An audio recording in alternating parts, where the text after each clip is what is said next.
సొంటి కారప్పొడి మీకు జ్వరం వచ్చినప్పుడు కానీ, దగ్గు, జలుబు, నోరు తినబుద్ధి కాదు చూసారా, ఏది తిన్నా కూడా తినబుద్ధి కాదు చూసారా, అప్పుడు దీంతో ట్రై చేయండి. 100% రిజల్ట్ వస్తుంది. ఎందుకంటే నేను మొన్న అసలు ఒక 4-5 డేస్ అస్సలు అంటే అసలు అన్నం తినబుద్ధి కాలేదు. దీంతో ట్రై చేసిన మొత్తం సెట్ అయిపోయిందనమాట. మీరు కూడా ట్రై చేయండి.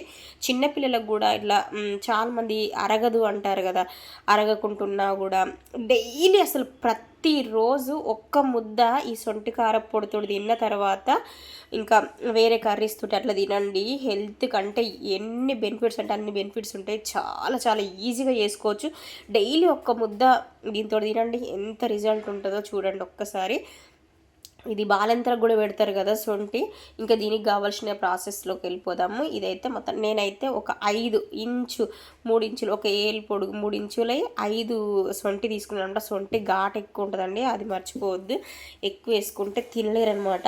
నేను ఒక 5 ఇంచు 3 ఇంచులై 5 తీసుకున్నాను. ఆ 5టికి కొలత చెప్తున్నాను అనమాట. 5టికి ఒక 20 ఎండుమిర్చి తీసుకున్న, ఒక ఎల్లిగడ్డ తీసుకున్న.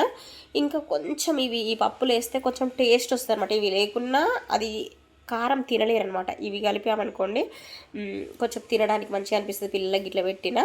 ఇంకా ఒక 2 టేబుల్ స్పూన్ల శనగపప్పు, 2 టేబుల్ స్పూన్ల మినప్పప్పు, కావాల్సినంత రుచికి సరిపడ ఉప్పు, కొంచెం జీలకర్ర, ఇవి కావాల్సినవి. ముందుగా అయితే స్టవ్ అంటించేసి ముక్కుడు పెట్టేసుకొని మంచిగా లో ఫ్లేమ్లో వేయించుకోవాలండి. ఈ సొంటి ఎట్లుంటుంది అంటే ఫస్ట్ నార సాగి ఇట్లుంటుంది కదా, లో ఫ్లేమ్లో ఇది మనం తెలుస్తుంది, ఉబ్బుతుంది.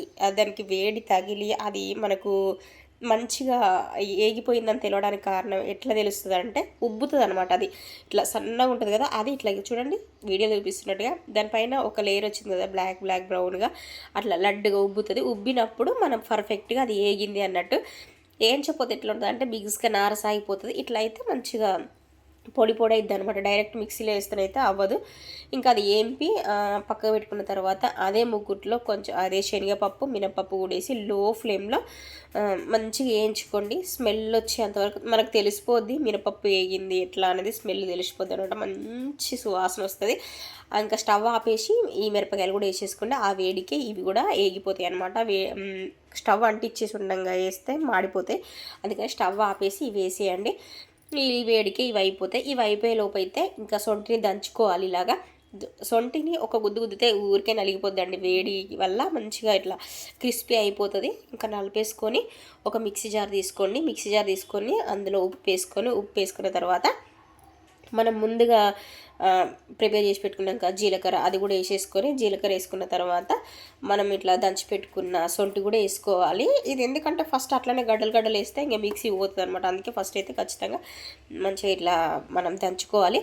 ఇంకా దంచుకున్న సొంటిలోనే కట్ చేసుకున్న ఎండుమిరపకాయలు మనం వేయించుకున్నాం కదా, వేయించుకున్న వాటిని అలానే కాకుండా కొంచెం కట్ చేసుకొని వేసుకున్న తర్వాత ఎక్కువ క్వాంటిటీ అయితే ఒక్కొక్కటి వేసుకోవచ్చు. నేను చాలా తక్కువ క్వాంటిటీలో ఇస్తున్నాను కాబట్టి ఇంకా ఇట్లా అన్నీ ఒకసారి వేసుకోవచ్చు అనమాట. ఇంకా ముందు ఏం పెట్టుకున్న మినపప్పు శనగపప్పు కూడా వేసేసి మంచిగా ఫైన్ పేస్ట్ మెత్తగా మిక్సీ చేసుకోండి. ఇట్లా వేసుకున్న తర్వాత ఫస్ట్ ఒకసారి ఇట్లా తిప్పుకొని మంచిగా మెత్తగా అయిన తర్వాత అప్పుడు వెల్లుల్లిపాయలు వేసుకోండి, ఎల్లిగడ్డ ఇది వేసుకొని మళ్ళీ ఒక తిప్పుకున్నామంటే ఇట్లా 2-3 సార్లు ఇట్లా పల్ప్ చేసామంటే మంచిగా అవుతుంది. స్మెల్ అయితే సూపర్ అంటే సూపర్ వస్తుంది. ఖచ్చితంగా ట్రై చేయండి. ఎందుకంటే ఇది చాలా అంటే చాలా మంచిదండి. నేను ట్రై చేసి చెప్తున్నాను.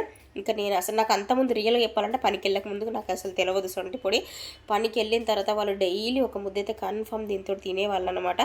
అందుకని సొంటి పొడి ఎవరి ఇండ్లలోనైనా చిన్న పిల్లల నుంచి పెద్దవాళ్ళ వరకు ఎవరైనా వాడచ్చు. ఖచ్చితంగా ట్రై చేయండి. జ్వరం వచ్చినప్పుడు అయితే మనకు ఆటోమేటిక్గా అసలు తినబుద్ధి కాదు. ఇది వేసుకొని తిన్నామనుకోండి 2 రోజులల్లో పొట్ట మంచిగా క్లియర్ అయితే తినాలని ఆకలి ఉడుతుంది, మంచిగా ఉంటుంది అనమాట. చిన్నపిల్లలు కూడా అప్పుడప్పుడు ఇట్లా తినరు కదా, వాళ్ళకు కూడా ఒక ముద్ద పెట్టండి, చాలా బాగుంటుంది. ఇంకా నెయ్యి బ్యాచ్ అయితే మాత్రం ఫుల్గా నెయ్యి వేసుకొని తినచ్చు. కానీ మన నెయ్యి బ్యాచ్ కాదు కదా, మనం ఆయిల్ వేసుకొని తింటాం అనమాట. సూపర్ అంటే సూపర్ ఉంటుంది. ఖచ్చితంగా ట్రై చేయండి. వీడియో వస్తే లైక్ చేయండి. ఎవరికైనా మన ఛానల్లోని వీడియోస్ పెట్టిన వెంటనే రావాలంటే నచ్చితే సబ్స్క్రైబ్ చేసుకోండి. ఓకే, మరి వీడియో ఎలా ఉందో, వీడియో పైన అభిప్రాయం ఏంటో కామెంట్ అయితే తప్పక చేయండి.